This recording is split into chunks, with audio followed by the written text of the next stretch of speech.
Now, Education Minister Haruna Idrisu has waded into the 15.6 billion losses posted by Bank of Ghana for last year. The central bank has come under some criticisms over the operating loss recorded for last year. Now, the Education Minister argues that the debate should be centered on what this loss has brought to the economy. He, however, maintains there is the need for the Bank of Ghana to review its gold trading activities after the more than 9 billion losses posted for last year. President Mahama, since his assumption of office in his first term, to his credit, have worked to stabilize the economy, and I think that the Bank of Ghana and the governor and the Minister of Finance deserve some credit. Ignore what you may call the ugly economic noises about losses from the Bank of Ghana. Yes, it comes at a financial cost to the state, but there's no fiscal risk to it yet. You recall that in opposition we're very strong on the fact that the Bank of Ghana must operate independent of the Minister for Finance and even independent of the President. But we should not lose sight of the fact that the Bank of Ghana primary role is just to achieve disinflation. No, disinflation alone is not sufficient. It's not my mandate. But recalling back what we stood for in opposition at the time, I had the rare privilege to lead the minority for 7 years.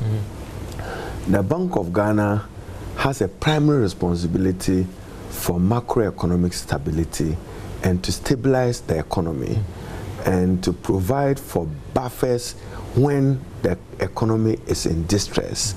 So one of the major conflicts the NDC have been working to resolve, which we must communicate very tactfully and carefully, is dealing with the MPP mess and making available for money and expenditure in areas that spares growth. So opportunity cost. You must first sweep their mess, and then you can reinvest in areas that supports the private sector. So the financial cost of the Bank of Ghana losses must be viewed against the economic benefit of a stable, agile economy. And if you recall the words of the President Mahama said that he wanted to build an economy with a foundation that will break a path to economic recovery into the future. That is what we must guard against. But Honorable, some I think that the political opposition is taking advantage to get at government, but in a way that must be sincere. Sincere because 2024, 2023, 2022, fast forward, the Bank of Ghana made significant losses of a financial cost. But that did not result in a stable, agile economy as it is today. So the cost-benefit analysis favors the NDC and President Mahama and Atufo. No, but what would say that in your time as minority, you stood up for certain principles at the time at the Bank of Ghana's loss they recorded. Some are saying that fast forward to being in government, you are softening your stand, you're changing your stand. The principle that you stood for whilst you were in opposition about the Bank of Ghana recording loss, even said that the governor should even resign and all the rest. It appears that that principle that you stood for when you were in opposition is not standing now. Anybody who upholds principles in the morning and abandons them in the evening is not worth being described a principled person. That is not the case. I'm saying that do a cost-benefit comparative analysis of a 60 plus 10 plus 9, that's 80 billion. What was the effectiveness of it in terms of the stability of the economy, in terms of the stability of the city, and in terms of building sufficient reserves?